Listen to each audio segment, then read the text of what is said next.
বলতে চাও তুমি? এমনও তো হতে পারে মতি চাচাই মামুন আঙ্কেলকে খুন করে আত্মগোপন করে আছে। অসম্ভব। মতি মিয়া যদি চৌধুরীকে খুন করতে চাইতো তাহলে অনেক আগে করতে পারতো। তাহলে মতি চাচা আজ কোথায়? ওই রাজু তাকেও খুন করে লাশ গুম করে ফেলেছে। বিশ্ববিদ্যালয় থেকে রাজুকে যতটা দেখেছি জেনেছি, রাজু এভাবে খুন করতে পারে সে আমি বিশ্বাস করতে পারছি না। তোমার বিশ্বাস অবিশ্বাসে পুলিশের কিছুই আসে যায় না, কারণ রাজু যে খুনি ওদের কাছে তার যথেষ্ট প্রমাণ আছে। শোনো, নিশাদ বিদেশ থেকে আসছে, ওকে কিভাবে সামলাবে সেটা ভাবো। ওকে? হ্যাঁ।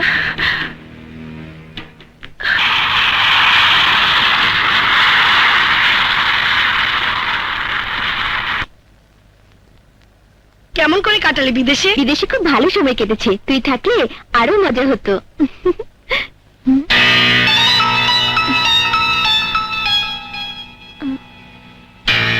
আঙ্কেল, আন্টি, আঙ্কেল, আপনারা সবাই আমাদের বাড়িতে? আব্বু, মতি চাচা, ওনাদের তো দেখছি না। আঙ্কেল,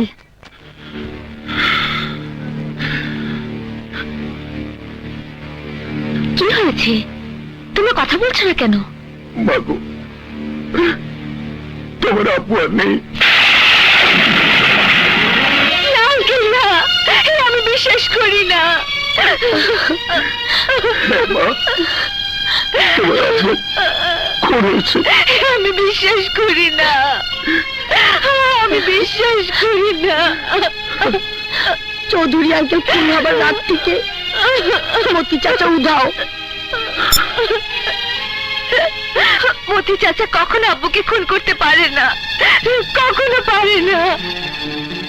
তুমি ঠিকই বলেছো মা, তোমার আব্বুকে খুন করেছে সে যাকে তোমার বাবার চেয়ারে বসিয়ে ব্যবসা দেখাশোনার দায়িত্ব দিয়েছিল।